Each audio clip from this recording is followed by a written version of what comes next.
پہلا خانہ کعبہ ہے جسے حضرت سلیمان علیہ السلام نے، جو کہ حضرت داؤد علیہ السلام کے بیٹے تھے، جنات سے ان کو مکمل کیا تھا، کیونکہ جنات حضرت سلیمان علیہ السلام کے تابع تھے، اور یہ انبیاء علیہ السلام کا مرکز تھا، اور اس کو اللہ پاک نے اسی آیت کے اندر ارض مقدس کہا ہے، یعنی ریسپیکٹیبل لینڈ۔ اور ان بدبختوں نے، بنی اسرائیل والوں نے حضرت موسیٰ علیہ السلام کی بھی کثرت کے ساتھ نافرمانی کی، یہاں تک کہ 5 مختلف عذاب ان پر مسلط کیے گئے، لیکن یہ بدبخت پھر بھی راہ حق پر نہیں آتے تھے، یہاں تک کہ ایک وادی کے اندر، وادی تیہ کے اندر، اللہ پاک نے ان کو ایک کلمہ دیا تھا، عطا، یعنی اپنے گناہوں کی معافی کا ایک کلمہ دیا تھا، ان بدبختوں نے اسے بھی بدل دیا۔ تو جب یہ صبح کو چلتے، ان کو رات ہوتی، اور یہ رات کو قیام کرتے، صبح اڑتے، تو یہ جس جگہ سے اپنا سفر، اپنی جرنی شروع کرتے تھے، یہ اسی جگہ پر دوبارہ آ جاتے۔ تو 40 سال 40 ایئر اللہ پاک نے وادی تیہ، اس گراؤنڈ میدان کے اندر جسے تیہ کہا جاتا ہے، بنی اسرائیل کو اللہ پاک نے ذلیل و خوار کیا، 40 سال تک یہ گھومتے رہے۔ اور تفسیر نعیمی کے اندر ہے کہ اللہ پاک نے نہ وہاں ان کو کوئی سایہ مہیا کیا، نہ کوئی کھانے پینے کے لیے کوئی چیز ان کو مہیا کی، یہاں تک کہ انہوں نے توبہ کی، اور حضرت موسیٰ علیہ السلام نے اللہ پاک سے دعا کی، تو پھر اس کے بعد 40 سال کے بعد اللہ پاک نے ان کو من و سلوہ، جو کہ ایک سویٹ لیکوڈ تھا، جیسے چاکلیٹ کی طرح یا مٹھائی کی طرح کوئی چیز تھی، جو کہ درختوں پر، چھوٹے چھوٹے درختوں پر لگتی، اور یہ اسے کھاتے تھے، سویٹ ڈش کو۔ اور پھر اس کے بعد تفسیر کے اندر آتا ہے کہ ایک بنا ہوا روسٹ بٹیر، اس طرح کا کوئی جانور تھا، بنا ہوا یعنی روسٹ، وہ ان کو کھانے کو ملتا تھا حضرت موسیٰ علیہ السلام کی دعا کے اثر سے۔ اور ان کے کپڑے بھی اس میدان کے اندر صاف ستھرے کلین رہتے تھے، ان کے کلوتھ، اور ان کے بچوں کے کپڑے، ان کے خود اپنے کپڑے کلین رہتے تھے، یعنی ان پر کسی قسم کی گرد کا نشان تک نہیں ہوتا تھا، اللہ پاک ان کو محفوظ رکھتا تھا۔ لیکن ان بدبختوں نے پھر بھی اس سے کوئی سبق نہ سیکھا، اور اس سے پہلے یہ فرعون کے زیر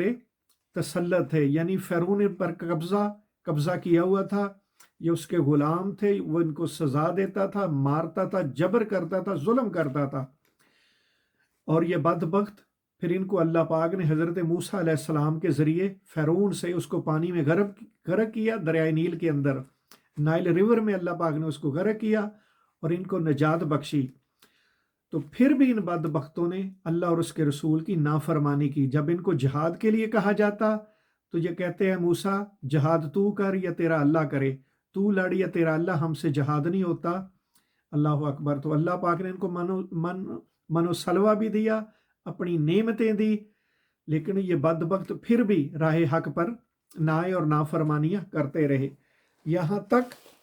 کہ حضرت شعیہ علیہ السلام اور حضرت ارمیہ علیہ السلام، حضرت زکریہ علیہ السلام اور حضرت یحییٰ علیہ السلام کو ان بدبختوں نے شہید کیا، قتل کیا، اور ایک دن میں 70 انبیاء علیہ السلام کو بھی انہوں نے بدبختوں نے شہید کیا۔ تو پھر ان پر اللہ پاک نے جب ظالم حکمرانوں کو مسلط کیا تو پھر انہوں نے ان کی عبادت گاہیں بھی، یہاں تک کہ تورات کو بھی انہوں نے آگ لگا دی معاذ اللہ، جو کہ حضرت موسیٰ علیہ السلام پر نازل ہوئی تھی، اور ان کی مسجدوں کو، عبادت گاہوں کو تباہ و برباد کر دیا۔ تو لیکن پھر بھی ان کے مقدر میں ہدایت نہ آئی، کیونکہ یہ بدبخت اس طرف، راہ حق کی طرف جاتے ہی نہیں تھے۔ اور پھر اللہ پاک نے قیامت تک کے لیے ان یہود پر، بنی اسرائیل پر، ان پر پریشانیاں، مصیبتیں اور جو ضلالت ہے اس کو مسلط کر دیا۔ تو آج یہ بدبخت اسی کا بدلہ لے رہے ہیں، یہ فلسطین کے ناحق اور بے گناہ مسلمانوں کو جو ستا رہے ہیں، انہیں تکلیفیں دے رہے ہیں، اور ان کی اپنی زمین سے ان بدبختوں نے ان کو کثرت کے ساتھ بے دخل کیا، انہیں تکلیف دے رہے ہیں، جس میں بہت زیادہ حصہ ہمارے بے حس جو مسلمان حکمراں ہیں، جو کہ خاموش ہیں، انہیں شرم نہیں آتی کہ وہ خاموش ہیں اور یہود کا ساتھ دے رہے ہیں، ان کی حمایت کی وجہ سے یہ بدبخت آج ان پر مسلط ہیں، یہ مسلط ہیں۔ حالانکہ اللہ پاک نے فلسطین کے مسلمانوں کو چوز کیا ہوا ہے، اور وہ وہی قربانی آج دے رہے ہیں جو کربلا والوں نے، اہل بیت نے، قافلہ حضرت حسین علیہ السلام نے کربلا کے اندر قربانیاں دی تھی۔ اللہ پاک وہی قربانی آج فلسطین کے مسلمانوں سے لے رہے ہیں، اور ان کے لیے اللہ پاک نے اجر عظیم رکھا ہے قیامت کے دن بھی۔ اور آج جب وہ شہید ہوتے ہیں تو اللہ پاک نے ان کے لیے عظیم اعلیٰ درجے کی جنتیں رکھی ہوئی ہیں، اور ان بدبختوں کے لیے، یہود کے لیے، ہمیشہ کے لیے ان پر ذلت، ان پر مسلط کر دی گئی ہے۔ میں سب یہودیوں کو برا نہیں کہتا، صرف ان کی جو حکومت ہے، ان کی گورنمنٹ ہے، وہ فاشسٹ گورنمنٹ ہے، ڈکٹیٹر ہے، اور وہ ظالم مسلمانوں پر ظلم کرتے ہیں۔ اور جو ظلم پر اللہ پاک نے قرآن پاک میں کہا ہے کہ جو ظلم پر خاموش رہے گا، اللہ پاک قیامت کے دن اس کو ظالموں کے ساتھ اٹھائے گا۔ آقا علیہ الصلوۃ والسلام نے ایک دفعہ صحابہ کرام سے کہا کہ مجھے اپنی امت کے شرک میں مبتلا ہونے کا کوئی ڈر نہیں ہے۔ ایک ایسا وقت آئے گا کہ جب میری امت کثرت میں ہوگی اور وہ دنیا سے محبت کرے گی اور دنیا کی محبت میں غرق ہوگی، اور اس کا دشمن اس پر مسلط ہو جائے گا۔ تو آج وہی صورتحال ہے، آقا علیہ الصلوۃ والسلام کے لفظ ہو بہو اسی طرح ثابت ہو رہے ہیں زبان مصطفیٰ صلی اللہ تعالیٰ علیہ وآلہ وسلم سے۔ جو لفظ نکلے تھے آج ہم نے ان کو سچا ثابت کر دیا ہے۔ آج ہم دنیا کی محبت میں غرق ہیں مسلمان، ہر کوئی اپنا انٹرسٹ اور فائدہ دیکھ رہا ہے، اور فلسطین اور کشمیر کے مسلمانوں کو بے سر و سامان ہم نے ان کے حال پہ چھوڑ دیا ہے، اور ہم دنیا کی محبت میں غرق ہیں۔ ہمیں اپنی اولاد، مال، گھر، گاڑیاں، بنگلے، جائیداد، کاروبار، ہم انہی میں غرق ہیں، ہمیں اسی کی فکر ہے، اور ہمیں امت کا، کسی مسلمان کا، مظلوم مسلمان کا کوئی احساس نہیں ہے، ہمارے اندر سے ختم ہو چکا ہے۔ خصوصاً بے شمار عرب کے جو حکمراں ہیں، بے حس، بے شرم، ان کے لیے شرم کا مقام ہے کہ وہ یہود کا ساتھ دے رہے ہیں، حالانکہ ان کو فلسطین کے مظلوم مسلمانوں کا ساتھ دینا چاہیے۔ آقا علیہ الصلوۃ والسلام نے فرمایا کہ ایک مسلمان کے لیے اللہ پاک نے 3 آپشن دیے ہیں کہ وہ برائی کو، ظلم کو دیکھے تو وہ اپنے ہاتھ سے روکے، اور دوسرا آپشن اس کے لیے یہ ہے کہ وہ اپنی زبان سے روکے۔ اگر ہاتھ کی طاقت نہیں ہے، ہاتھ کے ساتھ نہیں روک سکتا، وہ زبان سے برا کہے، اور اگر یہ بھی نہیں کر سکتا تو وہ کم از کم دل میں ظلم کو برا جانے۔ تو آج ہم اپنے بھائیوں فلسطین کے مسلمانوں کے ساتھ کھڑا ہونا چاہیے۔ آپ یقین کریں، لندن کے اندر، پیرس کے اندر، نیو یارک کے اندر، بے شمار، یہاں تک کہ ابھی حالیہ لاسٹ ویک میں نے جو کیتھولک، اسکاٹ لینڈ کے کیتھولک ہیں، سیلٹک سپورٹر ہیں، ان کے ساتھ ہم نے ایک بہت بڑے یہاں لوکل کوٹ برج کے اندر ایک گیدرنگ تھی، پروٹیسٹ تھا فلسطین کے مسلمانوں کے حق میں۔ اور یہ جو اسکاٹش گورے ہیں، آپ یقین کریں، فلسطین کے بڑے بڑے فلاگ لے کر ان کی حمایت میں یہ کھڑے تھے۔ تو یہ ہمارے مسلمانوں کے لیے شرم کا مقام ہے کہ ہم اس طرح فلسطین کے مسلمانوں کو وہ سپورٹ نہیں دے رہے جس طرح ان کا حق ہے، ہمیں ان کی سپورٹ کرنی چاہیے۔ اور کچھ بھی نہیں، آپ مذہب کو ایک طرف رکھیں،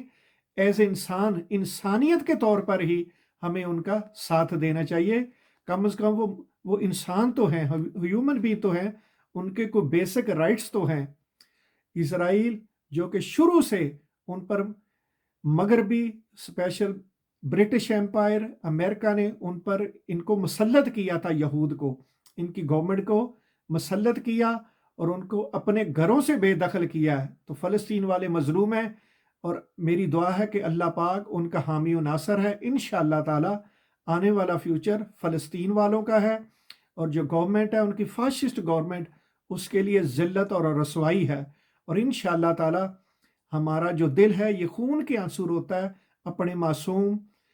ان مظلوم بھائیوں کو دے کر، جس طرح ان پر ظلم کیا جا رہا ہے، ان کے بچوں پر بم گرائے جا رہے ہیں، ان پر ظلم کیا جا رہا ہے، ان کے ہاسپٹل کو تباہ کیا جا رہا ہے، ان کے سکولوں کو تباہ کیا جا رہا ہے،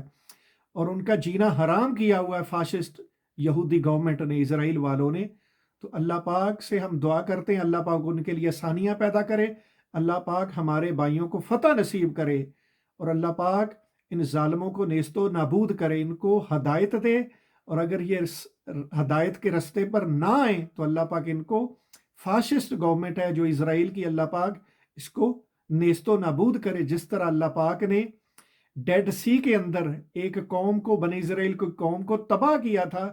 اللہ پاک اسی طرح ان کو بھی ڈیڈ سی کے اندر نیست و نابود کرے، تباہ کرے۔ اور ہماری دعا ہے کہ اللہ پاک فلسطین کے مسلمانوں کے لیے آسانیاں پیدا کرے، اللہ پاک ان کا حامی و ناصر ہو اور ان کی حفاظت کرے،